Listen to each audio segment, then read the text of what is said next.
fin des coopératives, c'est le début de l'idée de créer un parti. Rwagasore, il est derrière. Mais alors Abdoul a effectivement trouvé une correspondance assez intéressante en Kiswahili et français d'ailleurs de Rwagasore, qui écrit à Lunaru, au moment où ils sont en train, Lunaru, de présenter les documents pour l'agrément, il leur écrit en leur disant c'est quelque chose. On lui avait demandé en fait de venir. De faire partie du comité, voilà. Et il dit bon non, je préfère pas faire partie parce qu'en ce moment nous-mêmes on est en train de créer un parti qui va s'appeler l'UNAP. Alors à l'époque il dit UNAP, après ça s'est appelé Unipro, puis finalement ce sera UPRONA. Et donc il dit je peux pas être dans deux partis à la fois, sinon les gens de l'UPRONA, enfin de l'UNAP, ne comprendraient pas. Mais il les soutient à fond. Et d'ailleurs justement, alors à propos de ça, tout à l'heure Abdoul mentionne la correspondance de Zachary Tiricha, qui est à l'époque le secrétaire, je crois, du CONA, et de Rwagasore. Mais je tiens quand même à dire qu'à la première motion, l'UPRONA, est sous la signature de André Nougou, je crois, a signé contre Lunaru. C'est-à-dire que l'UPRONA n'a pas nécessairement la même position que Rwagasore et vice-versa. C'est-à-dire que Rwagasore n'est pas l'UPRONA à lui tout seul, et l'UPRONA n'est pas que Rwagasore. Et si vous regardez comment se comportent les cadres dirigeants de l'UPRONA, finalement, à partir de 61 et de la mort de Rwagasore, l'exclusion des Baswahili est claire et nette. Et donc, en fait, on peut aussi beaucoup lier l'attachement personnel de Rwagasore au monde swahili, qui n'est pas forcément un attachement de son parti au monde swahili. Et c'est là où je ferai quand même un distinguo. Il y a Rwagasore qui a grandi parmi les Swahili. Le chauffeur de son père, qui est un type très important, est un Swahili qui lui enseigne les bases du Swahili, etc. Il est à Gitega quand il est petit, il traîne avec des Swahili. Ça aussi, tous les témoignages sont assez clairs. Il se balade dans le centre extra-coutumier. En plus, c'est le fils du roi, il fait un peu ce qu'il veut. Il est, disons, hors contexte, et une fois qu'il revient de ses études en Belgique, il va directement à Buyenzi. Donc je pense que Rwagasore a un attrait personnel, a une amitié personnelle aussi pour les Swahili, ce qui n'est pas forcément le cas de tout son parti entier. Je vous rappelle qu'il y a quand même plein de Burundais qui, même encore à l'heure actuelle, vous disent que les Swahili, c'est des menteurs et des voleurs. Hein. Je veux dire, c'est pas un truc, malheureusement, qui est encore complètement enlevé de... Vous savez, de ce genre de représentation globalisante, comme disait le monsieur, c'est pas réservé au Burundi, hélas. Hein. Nous, en France, par exemple, c'est les Roms et les Tziganes. Moi, depuis que je suis petite, on nous dit que c'est des voleurs et des menteurs, ces gens-là. Depuis que je suis petite. Et je l'entends encore, et vous avez régulièrement des gens, je dis, mais qu'est-ce qu'ils t'ont fait? Ils habitent là, puis ils te dérangent pas, ils t'ont volé quelque chose. Non, mais ils ont cette réputation qui est un truc qui se transmet, c'est vraiment comme disait Abdoul, comme si c'était génétiquement inscrit chez quelqu'un qui va devenir voleur, c'est vraiment... Donc moi, je crois quand même que l'UPRONA a joué pas un double jeu, parce que je pense qu'il y avait une scission dans l'UPRONA entre ceux qui étaient plutôt proches des Swahili et qui avaient été dans l'expérience des coopératives et qui donc avaient appris à connaître les Swahili, et d'ailleurs les Swahili à connaître les Burundais des collines aussi, inversement, hein, parce que le monde Swahili urbain, c'est aussi un monde qui est refermé sur lui. Vous voyez comment on est quand on habite dans une ville? Est-ce qu'on connaît vraiment les paysans, même qui sont à 20 km de Bruxelles? Non, on vit dans deux mondes séparés. C'est aussi un petit peu la même chose. Je veux dire, le monde du paysanat, il n'est pas plus connu par un Swahili. Donc l'inverse aussi est valable. C'est-à-dire que les paysans aussi ont appris à connaître les commerçants Swahili, à voir que ce n'étaient pas des voleurs, qu'ils se faisaient en tout cas moins voler avec les commerçants Swahili qu'avec les Grecs ou les Asiatiques qui se prenaient des marges commerciales sur l'achat du café énormes. Ce qui n'était pas le cas des Swahili. Donc en fait, la connaissance a été mutuelle aussi. Mais l'UPRONA, je ne pense pas que c'était indivisible sur l'attitude de l'UPRONA vis-à-vis des Swahili. Et je pense que Rwagasore avait vraiment une amitié particulière pour les Swahili, qui n'est pas forcément généralisable à tous les gens de l'UPRONA à l'époque. Ce qui a signalé, madame, d'après sa question, Rwagasore était parmi les fondateurs de ce mouvement d'indépendance ou bien il est venu après? Non, mais Rwagasore, il est indépendantiste dès qu'il revient de Belgique. Lui, en 1956, il écrit il présente une... Donc, il est encore aux études en Belgique, mais il est en congé au Burundi. Et il présente une note demandant une constitution pour le Burundi, en 1956. Ce qui veut dire qu'il y avait un noyau déjà en place en son absence, n'est-ce pas? Ah oui, oui, oui. Ah bah voilà. Bien sûr, il y a les Tunguka, les Bigiraneza, tous ces gens-là. Il y a effectivement au Burundi, dès 1955, vous avez ce petit noyau, par exemple, des Tunguka, Bigiraneza. Mais vous pouvez aussi aller regarder, vous avez déjà le petit noyau de tous les grands chefs coutumiers qui commencent à en avoir ras-le-bol qu'on leur donne des ordres. Et je pense notamment Léopold Béoumugani, le frère de Mwambutsa, Kamatari, qui n'arrête pas d'écrire des lettres incendiaires au pouvoir. Donc en fait, je pense qu'il y a c'est pas une histoire d'antériorité, c'est une histoire au contraire de conjonction de plein de petits groupes qui sont au début séparés et qui, à un moment, grâce à l'ère du temps aussi, font qu'ils se retrouvent ensemble. Mais par exemple, Rwagasore, dès 1956, c'est-à-dire donc au moment où Salou Massani Machangwa est en train d'essayer de monter son imprimerie et ses périodiques, Rwagasore écrit déjà une lettre demandant constitution. Il faut bien voir que dans l'esprit de l'époque et des décolonisations africaines comme asiatiques, demande de constitution est égale à demande d'indépendance. Puisque dans les symboles régaliens d'un État souverain tel que les Nations Unies les reconnaissent, il faut un drapeau, un hymne national, une constitution. Donc demander en 1956 une constitution, c'est un acte de nationalisme et d'indépendantisme.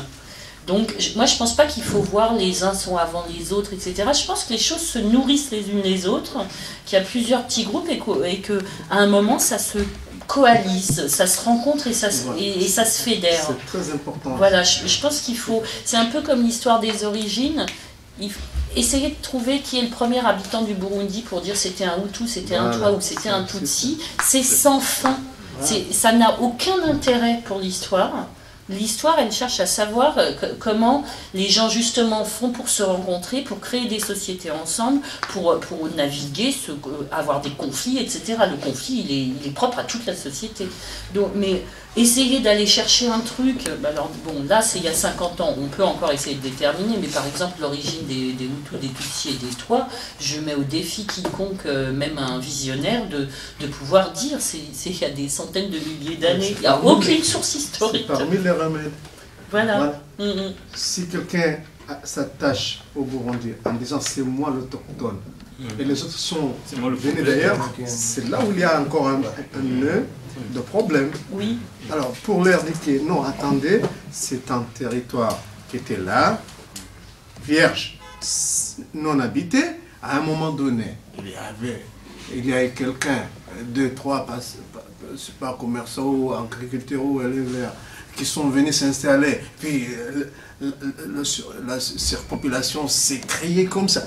Voilà, ça fait partie des questions épineuses à ne pas rater, à ne pas mettre à côté, parce que ça nous aidera à mieux faire comprendre l'autre côté qui se prennent pour des originaux. C'est pas comme s'ils sont poussés comme des champignons, ou bien c'est ça, c'est très important. On vit tous cette situation et ce problématique. Mais c'est pour ça que je dis il faut éviter, mais même pour d'autres sujets comme la politique, d'essayer de voir qui est le premier, parce que c'est pas le... l'histoire, c'est pas une compétition d'histoire en fait. Enfin, l'historien ne cherche pas à regarder les gens en faisant de la compétition. Moi, quand j'ai écrit un chapitre de ma thèse qui s'appelle « Le premier parti politique du Burundi », c'est pas parce que je voulais absolument défendre les origines swahili de l'indépendantisme, c'est parce que j'en avais marre de lire mes collègues qui disaient le premier parti nationaliste du Burundi, c'est l'UPRONA, et qui dans une petite note de bas de page disait « L'UNARU a été avant, mais c'était des étrangers ». Ça m'agaçait. Voilà. Donc, mais sinon, je pense qu'il faut pas acter, oui, comme ça en fonction de qui est le premier. C'est pas ça l'important. Voilà. C'est quel est le combat le plus important et celui qui a été le plus important. En fait. On pourrait dépasser ces limites-là. Une fois, il y a intérêt de compréhension. Intérêt d'entendre. Moi, je m'appelle Andola. La question qui m'intéresse, c'est monsieur qui voulait déposer plainte et monsieur il vient de refuser. Il y a la place pour poser plainte. On ne peut pas poser plainte contre le gouvernement burundais. Pour moi, on va poser plainte contre le gouvernement belge. Parce que c'est les Belges qui ont créé les problèmes des Baswahili comme les étrangers. Monsieur, il vient de nous dire quelque chose, je vais d'apprendre, que les Belges, ils ont venu du Congo avec des policiers qui parlent Swahili. En venant du Burundi, mais ils avaient des gens qui parlent Swahili. Ce n'est pas les étrangers. Alors, deuxième chose, M. Abdoul, il vient de me rappeler que les Swahili étaient dans les quartiers de Kabondo. Les Belges, ils ont fait évacuer les Swahili pour venir à Buyenzi et ils disaient qu'ils vont être indemnisés. Et ils n'ont pas été indemnisés. Alors, il y a des choses de poser plainte. Contre l'indemnisation des Swahili qui venaient de Matongo pour la Buyenzi et pour qu'ils mettent les doigts, les Swahiliphones sont des étrangers. Alors, il y a la place pour poser plainte. Je crois que moi, c'est Salom Youssouf. Je suis journaliste dans une radio privée et heureusement qu'on a travaillé avec l'administrateur de Bonécha FM. Ma question s'adresse à l'association Djoua. Quels sont vos objectifs? D'où vous nous amenez? Vous avez introduit que vous n'êtes pas des politiciens, mais la revendication est politique. Quelles sont les voies et moyens pour arriver à notre revendication? L'association Djoua, c'est juste une association culturelle et sociale. Elle n'a pas vocation politique. Dans un sens, notre vocation, c'est informer le public, diffuser des informations. Vous êtes en Europe, il y a des institutions ici en Europe qui sont là juste pour informer, alimenter les informations au niveau des gouvernements, au niveau des organisations. C'est ça. C'est ce que les Anglais appellent le think tank. C'est-à-dire des gens qui sont là pour faire des recherches sur un sujet particulier et ils donnent des informations, publient des informations, des articles, des journaux. Abdoul, il est juriste de formation. Moi, je ne suis pas juriste, mais je suis de formation d'éducation. Je suis professeur, ou je suis professeur. Mais c'est-à-dire, ce que nous voulons faire dans Djoua, et c'est ce que nous invitons aussi tout le monde, c'est d'être ensemble, revoir un peu notre histoire sous un autre angle, pas sous l'angle seulement verbal, oral qu'on a eu chez nos grands-pères, mais aussi aller au-delà de ça, c'est-à-dire fouiller un peu les documents secrets qui sont déjà accessibles. Et puis redéfinir un peu notre histoire, comprendre notre histoire et comprendre aussi la place des Swahili dans cette communauté burundaise. Et puis informer le public, diffuser ces informations dans les sites internet, les articles, et même aussi écrire des livres. C'est ça l'objectif de Djoua. Mais ce n'est pas, nous n'avons pas de vocation politique ou participer ou collaborer avec un parti politique existant. Ça c'est clair, nous le répétons encore. Et d'ailleurs, juste une petite nuance, c'est que Amnesty International, est-ce qu'ils font un combat politique? Est-ce que leurs objectifs sont politiques? Je vous laisse vraiment y réfléchir. C'est pas un parti politique. Mais pourtant, vu ce qu'ils font, voilà. Donc il existe d'autres ONG qui, voilà, travaillent, qui ne sont pas des partis politiques, qui n'ont pas, au fait, d'objectifs revendiqués politiques, voilà, et qui travaillent et qui atteignent certains de leurs objectifs. Voilà.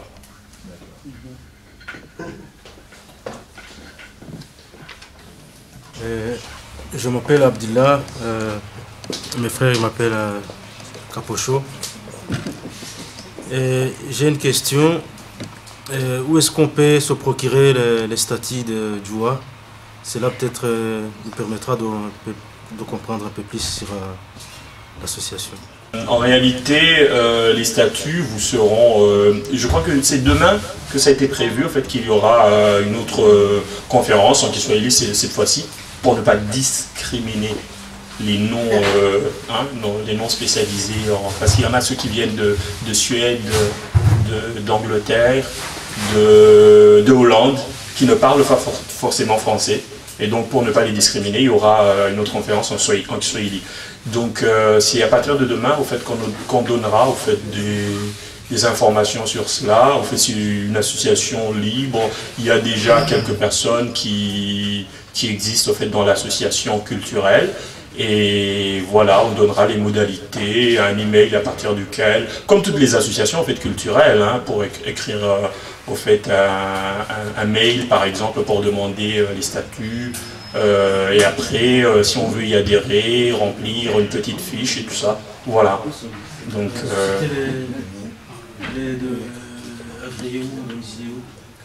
l'association, en fait, pour l'instant, elle est en Belgique. Elle est en Belgique, mais elle n'a pas vocation, en fait, à rester en Belgique. Puisque nous avons des Swahili de partout, hein. En Suède, plein de Swahili. Comment? Oui, elle a été, en tout cas, elle a été conçue en Belgique. Donc nous qui venons un peu de France, voilà, on participe et on donne quelques idées. Et voilà, il y a un peu des gens de partout, quoi. Voilà. Et donc, et demain, en fait, il y a des délégations qui viennent un peu d'autres pays. Et je crois qu'il y aura plus de monde demain qu'aujourd'hui. Demain, quelle heure? Demain, ce sera à partir de 15h, on a dit, 15h, 16h. L'invitation est là. Oui, l'invitation, en fait, se trouve à l'extérieur. Hein. C'est écrit pour la personne, en fait, qui s'y intéresse, et c'est là-bas. Donc, voilà. Et c'est où? Ce sera rue des Ailes, hein. C'est à côté. Ah oui, hein. Voilà. Voilà. Okay, merci. Moi, je m'appelle Rajabou. Tout début de votre présentation, madame, vous avez parlé des archives qui ont été mises publiquement par le ministère belge des Affaires étrangères. Alors, moi, je vis en Angleterre et je voudrais savoir s'il y a par quel moyen on peut accéder à ces archives. Est-ce que si je vis en Angleterre, je peux accéder à ces archives à l'Internet ou... Les archives, ça ne fonctionne pas du tout comme une bibliothèque, où il peut y avoir éventuellement des prêts de livres d'une bibliothèque à l'autre. Les archives, ça ne sort pas des archives. Et donc, à moins de vous-même passer du temps assis devant les archives, en fait, ils ne sortent pas les archives. Et c'est tellement des dizaines de dossiers, des kilomètres linéaires de documents que vous ne pouvez pas leur dire, pouvez-vous me chercher, par exemple, je ne sais pas, les statuts de Lunaru, parce qu'ils ne sauront pas chercher, ils en ont des kilomètres d'archives, les archivistes. Donc, je suis vraiment navrée, mais il n'y a guère d'autres moyens que de s'installer à la table des archives. C'est vrai, ça ne fonctionne vraiment pas du tout comme une bibliothèque des archives. Ça ne sort pas des... Ils ont des grosses armoires, ça n'en sort pas. Hein. Ça ne sort que pour la lecture d'un individu. Donc il n'y a aucun moyen de... Il y a eu déjà une chose qui a été faite, mais je ne pense pas que ça va se faire pour les archives papier. C'est tous les films, les films de documentaires ou films de propagande faits par les colonisateurs. Donc il y avait un truc qui s'appelait Infor Congo à l'époque, qui était chargé un petit peu de l'information officielle. Tout ça déjà, ça a été numérisé pour être passé au Burundi. Parce que tout était en Belgique, à Tervuren ou ici rue des Petits Carmes, là où il y a les archives. Donc déjà, ça c'est un premier pas. Tout a été numérisé et rapatrié au Burundi pour qu'il y ait une copie au Burundi pour les étudiants, etc. Donc accessible à tout le monde.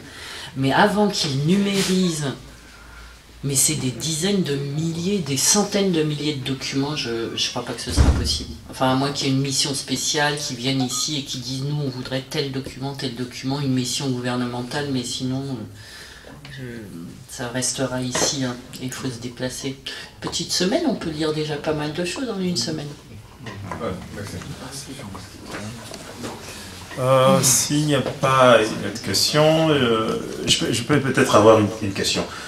Est-ce que Christy, dans vos recherches, vous avez parlé aussi de la période post-coloniale, je vais dire la première période post-coloniale, c'est-à-dire les 5 premières années, et si oui, quelles étaient un peu les relations de ces partis avec Lunaru, qui est déjà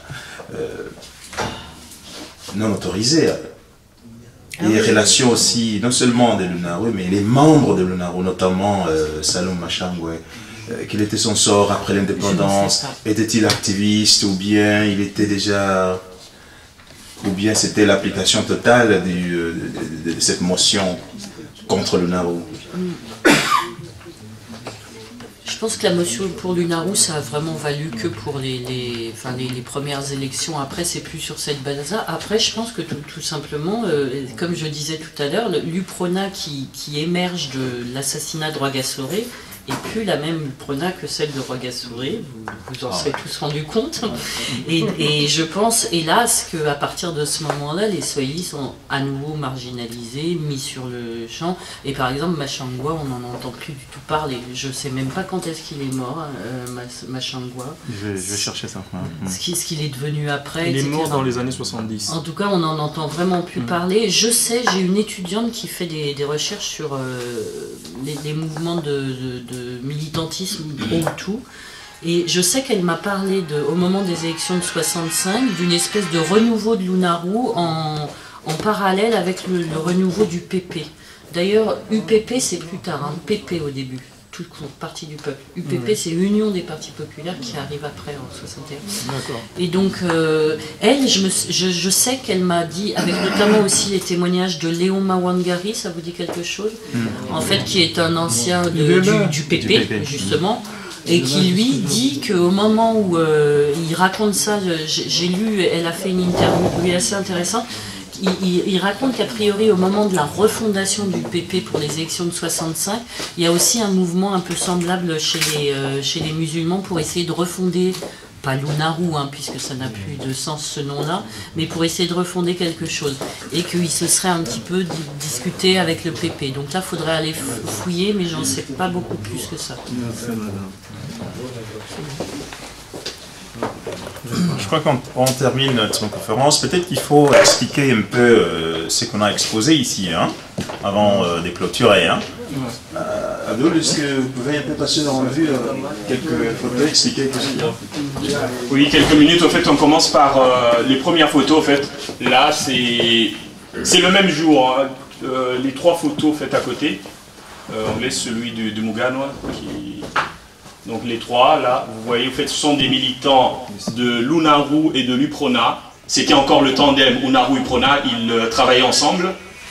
Vous voyez, d'une part, il y a les drapeaux de l'UPRONA, d'une part, et de l'UNARU, d'autre part. Et surtout, il y a des petits drapeaux qui sont, sur lesquels c'est écrit Uhuru. Uhuru. Voilà, là-bas, sur la photo, en fait, là en haut, oui, le monsieur qui est là, ce monsieur, c'est Salum Bichuka. C'est lui là.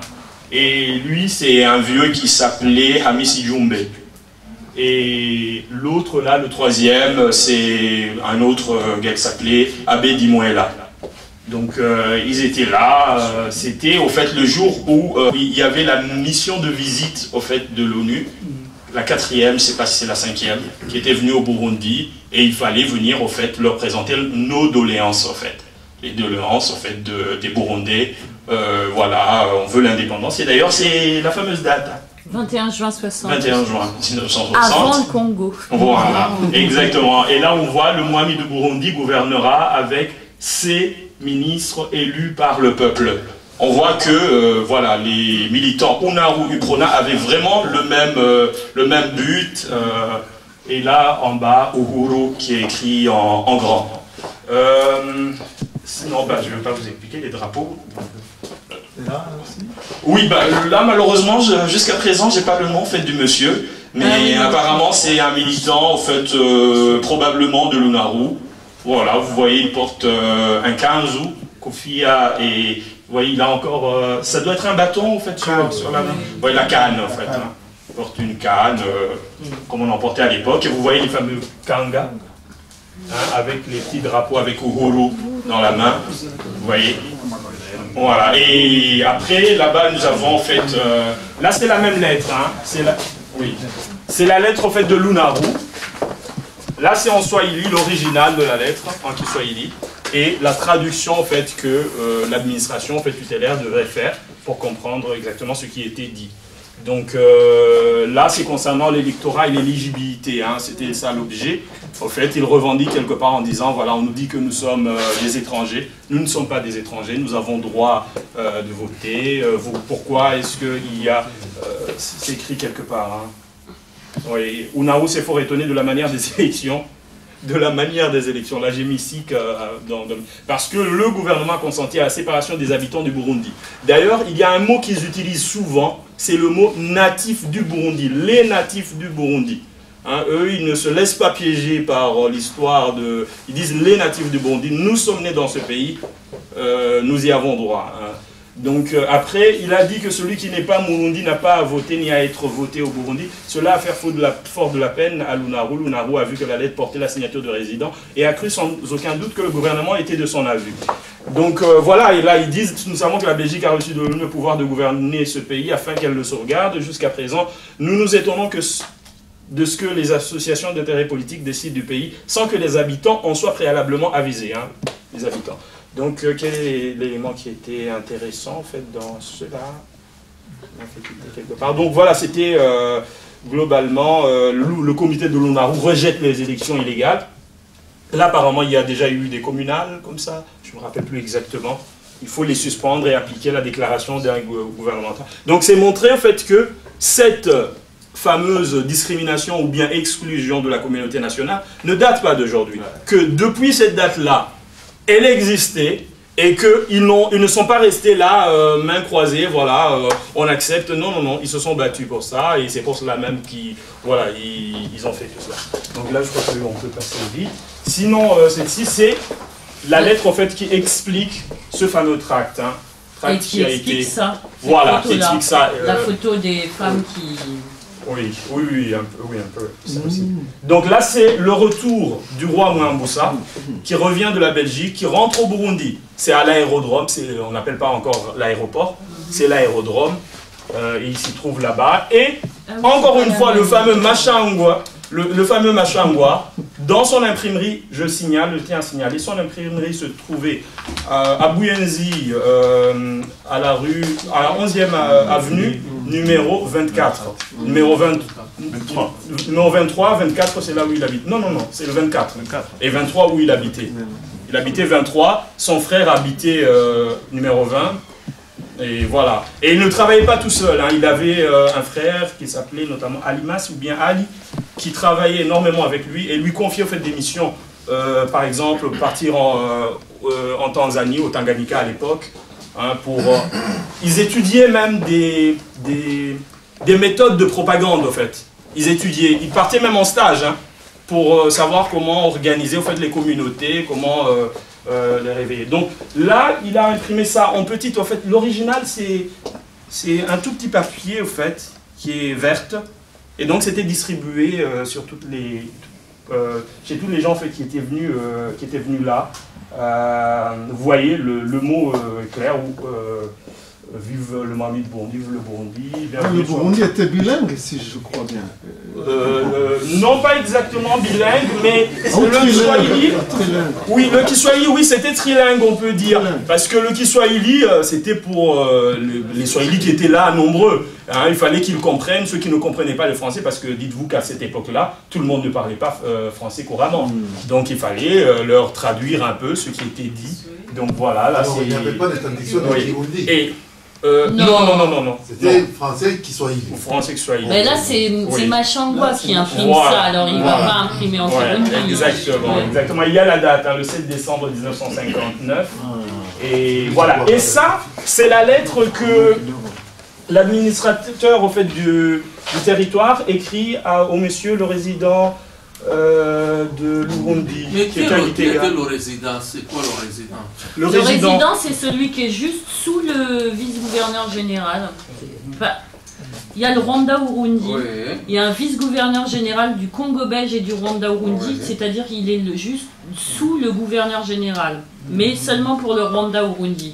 Mais après, à l'intérieur, tu as un résident pour le Rwanda et un résident pour le Urundi. Et Arwa, qu'est-ce qu'il était? Arwa, il était celui au-dessus des deux résidents. Il est sous le gouverneur général du Congo, à Roi, mais il est au-dessus de chaque résident, un au Rwanda et un au Burundi. Donc, il était le gouverneur du Rwanda-Burundi. Oui. Oui. Donc voilà, et là ils expliquent un peu au fait pourquoi ils ont trouvé cela, et il explique au fait aux résidents, et il lui dit entre autres ce qui est intéressant, c'est que les exemplaires étant signés au Nauru, aucune poursuite judiciaire n'a été entamée, parce que c'est le 7 décembre 1959. L'UNARU a déjà l'agrément, donc on ne peut pas poursuivre. Ils ont le droit de faire de la propagande. C'est un parti politique. Il est agréé. Donc c'est pour cela qu'il lui dit, on ne peut pas faire des poursuites judiciaires. Et après, je vous signale également que les Waswahili avaient organisé un tour de chant à l'aide de femmes et de fillettes. Ça, c'est très intéressant de montrer à quel point, au fait, les femmes, dans les milieux swahili, étaient très impliquées dans ces mouvements-là. D'ailleurs, on rappellera que le jour de l'enterrement de Muganwa Rwagasore, il y a eu 2000 femmes et fillettes au fait, qui ont un peu accompagné le cortège, au fait, hein, habillées tout en noir et tout. Malheureusement, jusqu'à aujourd'hui, ils montent encore au mausolée pour aller nettoyer. Jusqu'à aujourd'hui. Ils montent au mausolée pour aller nettoyer. Donc voilà, et là ils disent, et c'est ça ce qui est intéressant, c'est que ces dernières, c'est-à-dire les petites fillettes, au fait, les fillettes là, ces dernières étaient groupées le long de la... Non, c'est après, de la route d'accès à l'aérodrome à hauteur du château d'eau. Ils n'entraient manifestement pas dans l'intention de s'introduire dans le programme réalisé par les autorités coutumières, programme qui s'est déroulé devant le hall des passagers. J'ajouterai que chaque strophe de la chanson se terminait par le cri « Uhuru » avec la main levée. C'est vous dire combien... ils savaient exactement ce qu'ils étaient en train de faire, quoi. Hein? Et donc là, on finit avec ça. Et là, en fait, j'ai tenu de mettre déjà les noms en fait, des personnes que l'on retrouve en fait, dans les archives, qui ont milité pour l'UNARU, on a mis leur nom. Après, il y a ce deuxième groupe, c'est le groupe en fait, des gens qui sont partis devant le groupe de travail avec des plaintes. Hein. C'est eux, au fait, qui ont déposé les plaintes en disant « on nous a expropriés de nos terres, nous n'avons pas été indemnisés ». D'ailleurs, c'est intéressant, Christine, de voir que Nungukai revient hein, toujours. Hein, quand il y a les plaintes concernant l'expropriation, ceci, il est toujours là, il est toujours dans les mauvais coups, comme disaient les Belges. Donc voilà, et sinon après, il y a cette... c'est une lettre en fait, qui était adressée à l'administration, mais ce qui est intéressant en fait, pour les Swahili ou bien les Swahilophones, c'est de se rendre compte, l'individu qui a écrit ça, il ne l'écrit pas sous l'égide d'un parti politique ni quoi que ce soit, mais son raisonnement vraiment attire en fait, l'attention de voir qu'à son époque, il réfute avec des arguments simples l'argumentation en fait, de la puissance coloniale qui disait non, il n'est pas encore temps de vous donner l'indépendance. Et lui, si vous le lisez, je ne sais pas si vous êtes parvenu à bien le lire, il dit Ondoe ni wazo la kuse maheve ati Rwanda Burundi haiwezekani kupatikana uhuru, maana bado watu maskini sana, na isitoshe hakuna watu wenye elimu ya kutosha kuiendesha serikali ya Banyarwanda na Barundi, na hatujui kutengeneza bombo na ndege. Hayo maneno hayana kichwa wala mkia, kwa kuwa ziko nchi nyingi huko Ulaya ambazo hazijui hata kutengeneza sindano au wembe wa kukatia kucha, lakini zinajitawala zenyewe, na hivyo vitu kama ndege na bombo huvipata kwa kununua, na pia huvipata kwa kununua, na pia Ulaya wanazidiana elimu ya kuunda, kama vile Russia au Belarusia anamzidi Mbeleji kuunda ndege inayokwenda yenyewe kwenye mwezi, kwenye mwezi. Kwa kuunda kwake Rusia hakuwezi kumfanya amtawale Mbeleji, Na pia Mbeleji hawezi kukubali kutawaliwa na Russia kwa kuwa anajua kuunda ndege ya kwenda mwezini.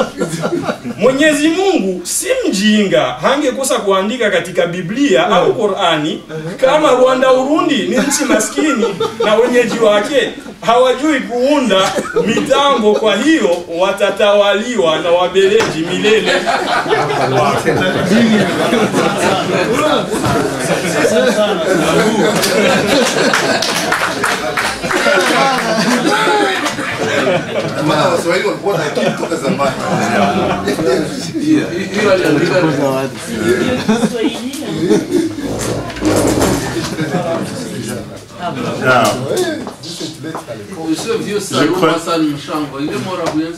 Oui, il est mort à Buyenzi, je crois dans les années 70.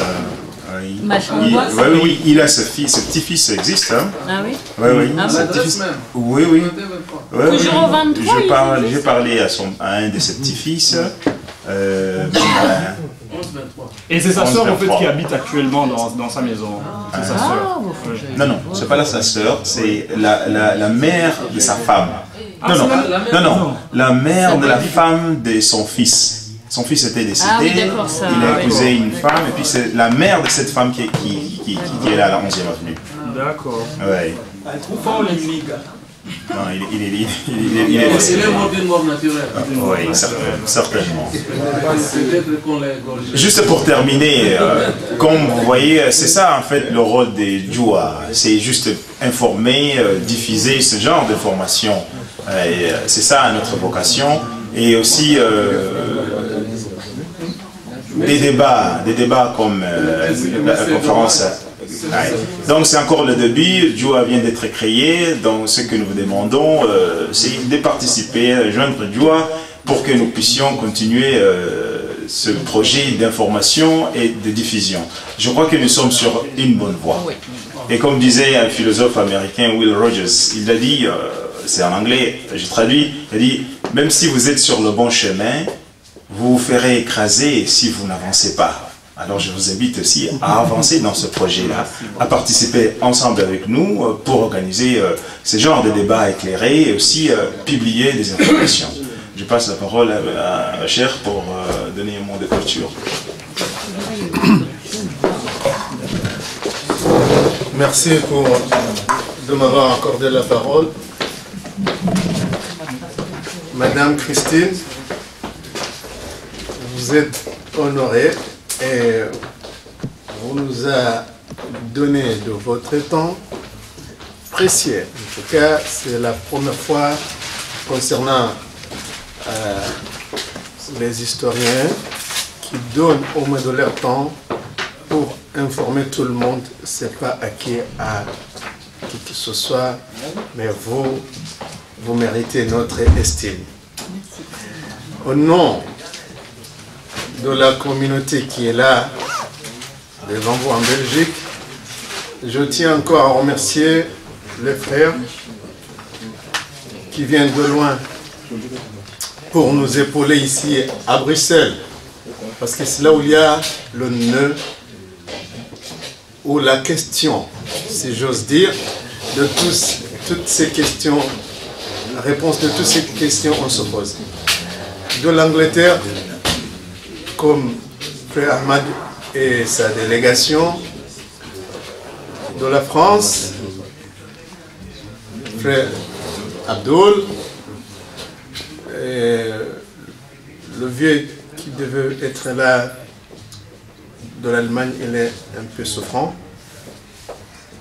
Et l'autre frère qui avait une délégation forte de la Scandinavie, c'est pas seulement la Suède, Scandinavie, parce qu'il y a, heureusement pour la communauté burundaise en général,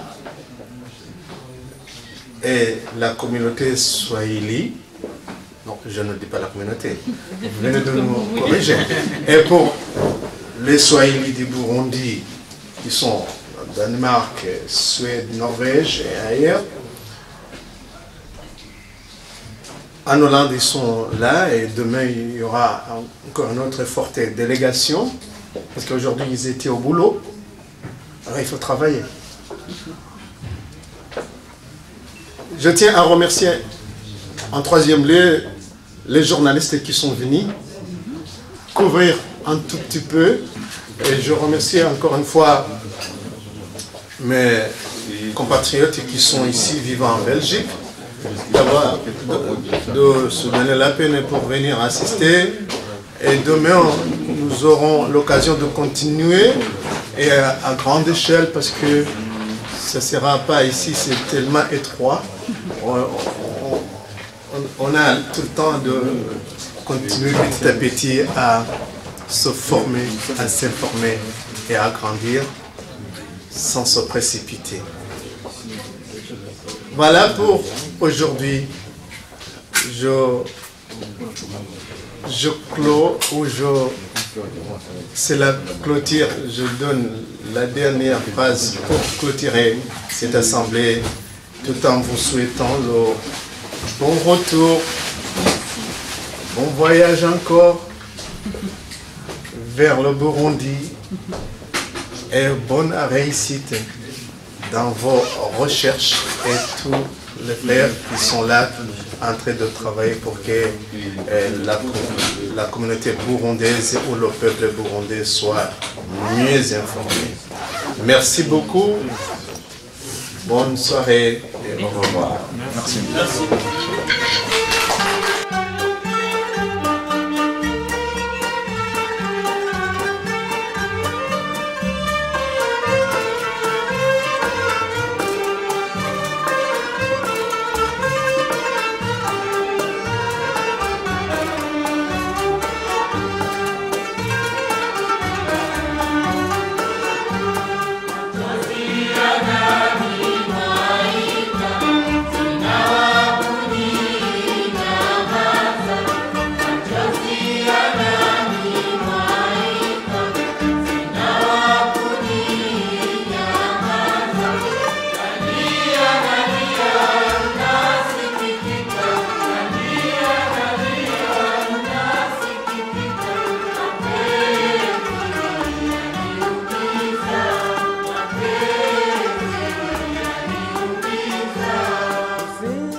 Roho yangu ikatua